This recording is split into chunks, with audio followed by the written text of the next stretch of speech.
ಕೀರ್ತನೆಗಳು 119 ಅಧ್ಯಾಯ 1 ವಾಕ್ಯ.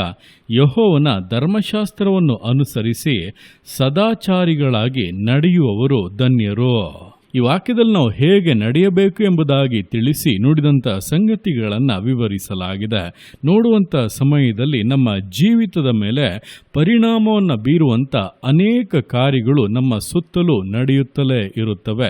ಲೋಕದಲ್ಲಿರುವಂಥ ಅನ್ಯಾಯಗಳು, ಅನೀತಿಗಳು, ಅಧರ್ಮಿಗಳ ಕಾರ್ಯಗಳು, ದುಷ್ಟರ ಕ್ರಿಯೆಗಳು, ಸೈತಾನನ ಅನೇಕ ವಿಷಯಗಳು, ಇದೆಲ್ಲವೂ ಕೂಡ ನಮ್ಮ ಜೀವಿತದ ಮೇಲೆ ಪರಿಣಾಮವನ್ನು ಬೀರಿ ನಮ್ಮ ಜೀವನ ಶೈಲಿಯನ್ನು ಲೋಕದವರ ಹಾಗೆ, ಲೋಕದವರ ರೀತಿಯಲ್ಲಿ ದೇವರ ಭಯಭಕ್ತಿಯನ್ನು ಬಿಟ್ಟು ಜೀವಿಸುವಂತೆ ಒತ್ತಾಯ ಪಡಿಸುತ್ತಾ ಇರುತ್ತದೆ.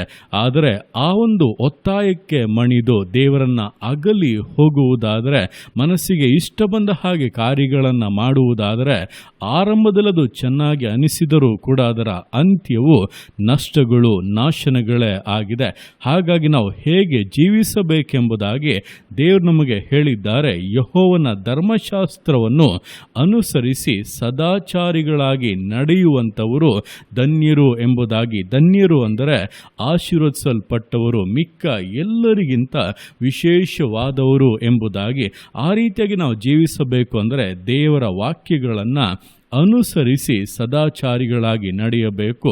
ಅಂದರೆ ವಾಕ್ಯ ನಮಗೆ ಏನನ್ನು ಹೇಳುತ್ತದೋ ಅದನ್ನು ಕೈಗೊಂಡು ನಡೆಯಬೇಕು. ನಮ್ಮ ವರ್ತನೆ, ನಮ್ಮ ಮಾತುಗಳು, ನಮ್ಮ ಕಾರ್ಯಗಳು ಪ್ರತಿಯೊಂದೊಂದು ಕೂಡ ದೇವರು ಮೆಚ್ಚುವ ಹಾಗೆ, ದೇವರು ಆಗ್ರಹಿಸುವ ಹಾಗೆ ಇರುವಾಗ ಈ ಲೋಕದಲ್ಲಿ ಏನೇ ನಡೆಯುತ್ತಾ ಇದ್ದರೂ, ಲೋಕದವರು ಹೇಗೆ ಇದ್ದರೂ, ಪರಿಸ್ಥಿತಿಗಳು ಹೇಗೆ ತೋರಿದರೂ ಕೂಡ ದೇವರು ನಮಗೆ ಸಹಾಯವಾಗಿ ನಿಲ್ಲುತ್ತಾರೆ.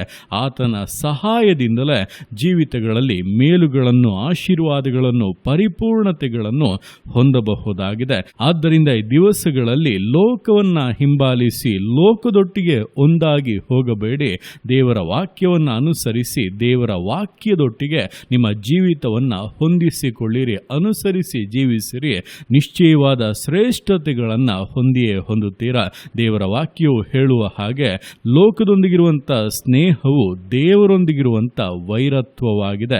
ಆದ್ದರಿಂದ ಎಚ್ಚೆತ್ತುಕೊಳ್ಳಿರಿ. ಲೋಕವನ್ನು ಅನುಸರಿಸುವುದಲ್ಲ, ಲೋಕದ ಜನರನ್ನು ಅನುಸರಿಸುವುದಲ್ಲ, ನಾವು ಅನುಸರಿಸುವುದಕ್ಕೆ, ನಾವು ವಿಧೇಯರಾಗಿ ನಡೆಯುವುದಕ್ಕೆ ದೇವರ ವಾಕ್ಯಗಳು ಇದೆ. ಜೀವವುಳ್ಳಂಥ ವಾಕ್ಯಗಳು, ಕಾರ್ಯವನ್ನು ಸಾಧಿಸುವಂಥ ವಾಕ್ಯಗಳು. ಅದನ್ನು ಅನುಸರಿಸಿ ನಡೆಯುವಾಗ ದೇವರ ಹೃದಯವು ಸಂತೋಷ ಪಡುತ್ತದೆ. ನಾನು ಹೇಳಿದ ಹಾಗೆ ನನ್ನ ಮಗನು, ನನ್ನ ಮಗಳು ನಡೆದುಕೊಳ್ಳುತ್ತಾ ಇದ್ದಾರೆಂಬುದಾಗಿ ದೇವರು ಹರ್ಷದಿಂದ ನಿಮ್ಮನ್ನು ಆಶೀರ್ವದಿಸುತ್ತಾರೆ. ಆ ಆಶೀರ್ವಾದವು ಬಹಳ ವಿಶೇಷವಾದದ್ದಾಗಿಯೂ ಘನತೆ ಉಳ್ಳದ್ದಾಗಿಯೂ ನಿಮ್ಮನ್ನು ಧನ್ಯರೆಂಬುದಾಗಿ ಅನೇಕರ ಮುಂದೆ ಪ್ರಕಾಶಿಸಿ ತೋರಿಸುವಂಥದ್ದಾಗಿಯೂ ಇರುತ್ತದೆ ಎಂಬುದನ್ನು ತಿಳಿದು ದೇವರ ವಾಕ್ಯಗಳನ್ನು ಓದಿ ಧ್ಯಾನಿಸಿ ಅದನ್ನು ಅನುಸರಿಸಿ ನಡೆಯುವಂಥ ವಿಧೇಯತೆಯಿಂದ, ದೃಢತೆಯಿಂದ, ಸಮರ್ಪಣೆಯಿಂದ ವಿಶ್ವಾಸ ಜೀವಿತಗಳನ್ನು ಮುನ್ನಡೆಸೋಣ. ದೇವರ ಕರಗಳಲ್ಲಿ ಸಮರ್ಪಿಸಿ ಪ್ರಾರ್ಥಿಸೋಣ. ಯೇಸುವೆ ಸ್ತೋತ್ರ ರಾಜ, ಕೊಟ್ಟಂಥ ಈ ದಿವಸಕ್ಕೋಸ್ಕರ ಸ್ತೋತ್ರ ಕರ್ತನೆ. ಈ ದಿವಸ ನಿನ್ನ ಕರಗಳಲ್ಲಿ ಸಮರ್ಪಿಸ್ತಾನೆ.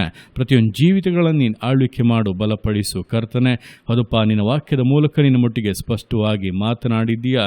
ಲೋಕದ ಅನೇಕ ಕಾರ್ಯಗಳು ನಮ್ಮ ಮೇಲೆ ಪರಿಣಾಮವನ್ನು ಬೀರಿ ನಾವು ಲೋಕವನ್ನು ಅನುಸರಿಸುವವರಾಗಿ, ಲೋಕದ ಹಾಗೆ ಅಪ್ಪ ಜೀವಿಸುವವರಾಗಿ ಬದಲಾಯಿಸುವುದಕ್ಕೆ ಪ್ರಯತ್ನಿಸುತ್ತಾ ಇರುವಾಗ ನಾವಾದರೂ ಕರ್ತನೆ ನಿನ್ನ ಜೀವವುಳ್ಳಂಥ ಈ ವಾಕ್ಯಗಳನ್ನು ಅನುಸರಿಸಿ ಸದಾಚಾರಿಗಳಾಗಿ ನಡೆದುಕೊಳ್ಳುವುದಕ್ಕೆ ಸಹಾಯ ಮಾಡು. ಅದೇ ಅಪ್ಪ ನಮ್ಮ ಜೀವಿತದಂತ ನಿನ್ನ ಉದ್ದೇಶವಾಗಿದೆ, ನಿನ್ನ ಆಗ್ರಹವಾಗಿದೆ, ನಿನ್ನ ಹೃದಯಕ್ಕೆ ಬಹಳ ಸಂತೋಷವನ್ನುಂಟು ಮಾಡುವಂಥ ಕಾರ್ಯವಾಗಿದೆ. ನಾವು ನಿಮ್ಮ ವಾಕ್ಯಗಳನ್ನಪ್ಪ ಓದಿ ಅದನ್ನು ಹೃದಯದಲ್ಲಿ ಆಳವಾಗಿ ಹುದುಗಿಸಿಕೊಂಡು ಅದರ ಪ್ರಕಾರವೇ ಜೀವಿಸುವುದಕ್ಕೆ, ಅದರ ಪ್ರಕಾರವೇ ನಡೆದುಕೊಳ್ಳುವುದಕ್ಕೆ, ಅದರ ಪ್ರಕಾರವೇ ನಮ್ಮ ಮಾತುಗಳಲ್ಲಿ, ವರ್ತನೆಗಳೆಲ್ಲದರಲ್ಲಿ ಕೂಡ ನಾವು ಬದಲಾಗುವುದಕ್ಕೆ ನಮಗೆ ಸಹಾಯ ಮಾಡು. ಯೇಸುವೆ ನಿನ್ನ ಕರಗಳಲ್ಲಿ ಸಮರ್ಪಿಸ್ತಾ ಇದ್ದಾನೆ. ಜೀವಿತಗಳನ್ನು ಆ ರೀತಿಯಾಗಿ ರೂಪಿಸಪ್ಪ. ಪವಿತ್ರಾತ್ಮನ ಬಲದಿಂದ ತುಂಬಿಸು. ಜೀವಿತಗಳಲ್ಲಿ ವ್ಯತ್ಯಾಸಗಳನ್ನು ಉಂಟು ಮಾಡು. ಯೇಸುವಿನ ನಾಮದಲ್ಲಿ ಸೈತಾನನ ಸಕಲ ಪಾಶಗಳು, ಎಲ್ಲಪ್ಪ ಬಂಧನಗಳು, ಎಲ್ಲಪ್ಪ ದಾಸತ್ವಗಳು ತೊಲಗಿ ಹೋಗಲಿ. ನೀನು ಬಿಡುಗಡೆಯನ್ನು ಅನುಗ್ರಹಿಸಿ ಜಯದಲ್ಲಿ ಮಾನಿಸಬೇಕೆಂದು ಪ್ರಾರ್ಥಿಸ್ತಾದರೆ ಎದುರು ನೋಡದಿರುವಂಥ ಆಶೀರ್ವಾದಗಳನ್ನು, ಮೇಲುಗಳನ್ನು ಅನುಗ್ರಹಿಸಿ ಸಂತೋಷಪಡಿಸು. ನಿನ್ನ ಅರ್ಥಗೆ ಮಾಡುವಂಥ ನಿನ್ನ ಪ್ರೀತಿಗೋಸ್ಕರ, ಕೃಪೆಗೋಸ್ಕರಪ್ಪ ನಿಮಗೆ ಸ್ತೋತ್ರಗಳು. ಪ್ರತಿಯೊಂದು ಜೀವಿತಗಳನ್ನು ಅಪ್ಪ ನಿಮ್ಮ ಕರಗಳಲ್ಲಿ ಸಮರ್ಪಿಸ್ತಾದನೆ. ಆಶೀರ್ವದಿಸು, ಮಾನಿಸು, ಘನಪಡಿಸು. ಎಲ್ಲ ನಿಮ್ಮ ಕರಗಳಲ್ಲಿ ಸಮರ್ಪಿಸಿ ಎಲ್ಲ ಸ್ತುತಿಯನ್ನು ಮಾತನೊಬ್ಬನಿಗೆ ಸಲ್ಲಿಸಿ ಯೇಸುವಿನ ನಾಮದಲ್ಲಿ ಬೇಡುತ್ತೆ ನಮ್ಮ ತಂದೆಯೇ. ಆಮೇನ್, ಆಮೇನ್.